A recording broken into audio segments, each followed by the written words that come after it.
संजना एक खास प्रोजेक्ट पर काम कर रही थी। वो प्रोजेक्ट उसके लिए बहुत जरूरी था। वो काम में इतनी ज्यादा बिजी थी कि उसे समय का अंदाजा ही नहीं रहा। मैडम जी, आज घर नहीं जाना है क्या?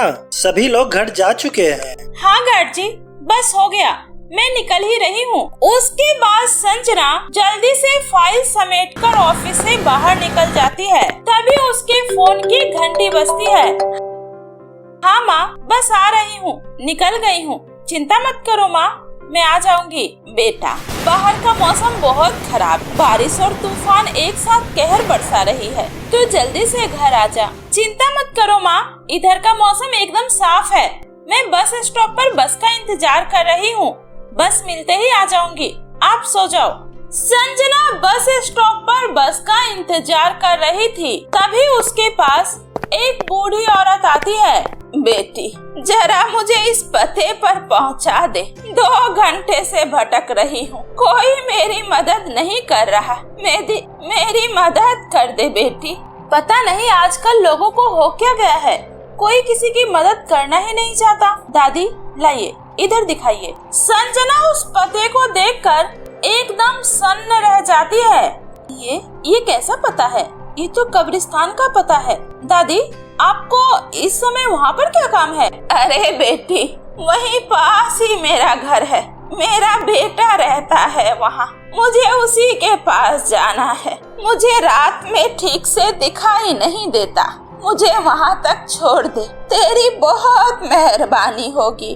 अरे यार, क्या करूँ, ऐसे में तो मेरी बस भी छूट जाएगी। लेकिन दादी की मदद नहीं की तो बेचारी रात में इधर उधर कहाँ भटकेगी। आइए दादी, मैं आपको छोड़ देती हूँ। उसके बाद संजना दादी को लेकर उनसे बातें करते हुए कब्रिस्तान के पास आ जाती है।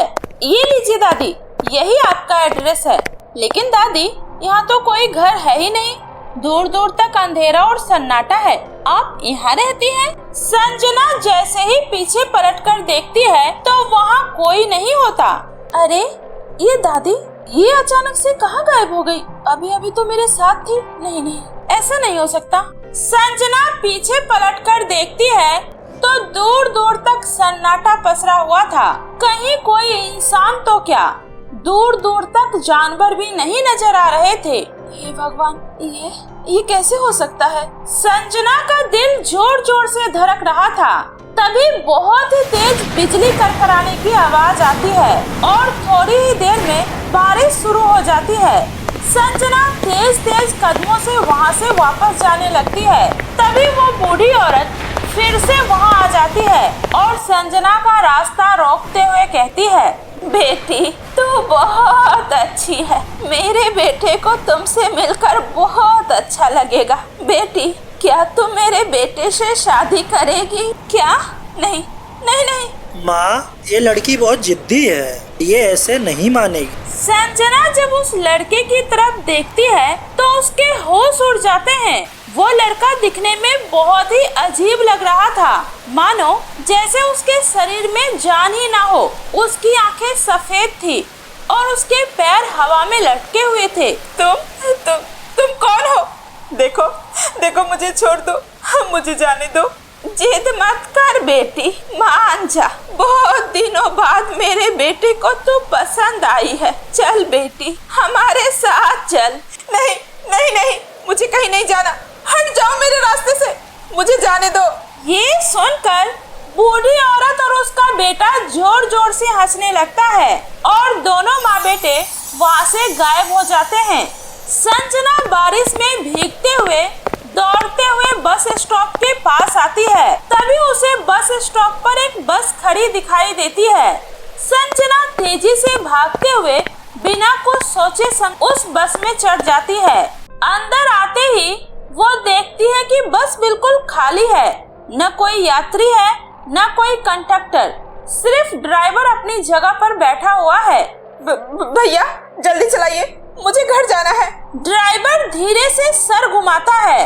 उसका चेहरा अंधेरे में साफ नहीं दिख रहा था, लेकिन उसकी आंखें पीली रोशनी की तरह चमक रही थी। बहुत देर कर दी बेटी, ये आज रात की आखिरी बस है। अगर थोड़ी देर और हो जाती तो तुम्हें आज ही रात यहीं बस स्टॉप पर भूतों के साथ बितानी होती। क्या भूतों के साथ? ये आप क्या कह रहे हैं? लगता है तुम इस गांव में नई आई हो, तभी तुम्हें यहाँ के बारे में नहीं पता है। हाँ, पिछले ही महीने मेरा इस गांव में ट्रांसफर हुआ है। इतना बोलकर संजना अपनी सीट पर बैठ जाती है। उसे अभी भी बहुत डर लग रहा था, लेकिन उसे इस बात की तसल्ली थी कि अब वो वहाँ से निकल चुकी है। आज के बाद मैं कभी लेट ओवर टाइम नहीं करूँगी, हे भगवान। तभी संजना का फोन बजता है। हेलो माँ, आपकी आवाज नहीं आ रही है। हेलो, अरे फोन में तो नेटवर्क ही नहीं है। उसके बाद वो खिड़की से बाहर देखने लगती है। बाहर काली रात, घना कोहरा और बरसात की बूंदें टपक रही थी। रास्ता एकदम सुनसान था, चारों तरफ सिर्फ पेड़ ही पेड़ थे। तभी संजना की आंखें लग जाती है और जब उसकी आंखें खुलती है तो वो देखती है कि बस में कई सारे लोग बैठे हैं, जिसमें एक दूल्हा भी है। अरे अचानक से बस में इतने सारे लोग कहाँ से आ गए? आप लोग कहीं शादी में जा रहे हैं क्या? हाँ बेटी, ये पूरी बस ही शादी में जा रही है। क्या? लेकिन ये बस तो राजबाड़ा की है ना, और अभी तो बस पूरी खाली थी।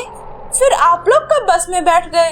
तभी संजना की नजर आगे वाले सीट पर जाती है, जहाँ वही बूढ़ी औरत बैठी होती है और वो संजना को देखकर मुस्कुरा रही होती है।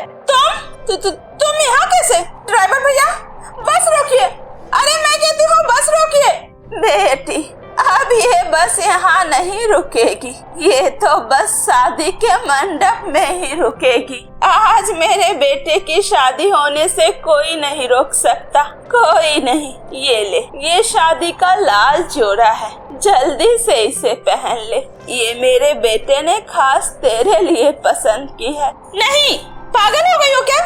मुझे कोई शादी नहीं करनी। इतना बोलकर संजना गुस्से से वो लाल जोड़ा बस से बाहर फेंक देती है। ये देखकर बूढ़ी औरत को बहुत गुस्सा आ जाता है और वो गुस्से से लाल हो जाती है। ये तूने अच्छा नहीं किया, ये तूने बिल्कुल अच्छा नहीं किया। अब तुम्हें इसकी सजा मिलेगी। इतना बोलकर वो बूढ़ी औरत गुस्से में संजना की तरफ उसे मारने के लिए बढ़ती है। संजना डर के मारे अपनी आंखें बंद कर लेती है। तभी सब कुछ एकदम शांत हो जाता है। अरे अचानक से ये सब लोग कहाँ चले गए? हे भगवान, ये क्या हो रहा है मेरे साथ? और ये बस कहाँ जा रही है? तभी पीछे से एक आवाज आती है। संजना दीदी, आप भी शादी में जा रही हो क्या? ये बस तो बारात जा रही है। संजना जब पीछे पलटकर देखती है तो वहाँ कोई नहीं होता। डर के मारे उसकी हालत खराब हो रही थी। उसके माथे से पसीने छूट रहे थे। उसने खिड़की से बाहर देखा तो हर जगह घना अंधेरा छाया हुआ था। हे भगवान, ये मैं कहाँ फंस गई हूँ? तभी अचानक से एक बस स्टॉप पर बस रुकती है और एक महिला उस बस के अंदर चढ़ती है। माफ करना बेटी, मैं जरा लेट हो गई। आंटी जी, प्लीज मुझे बचा लीजिए, मुझे अपने घर जाना है।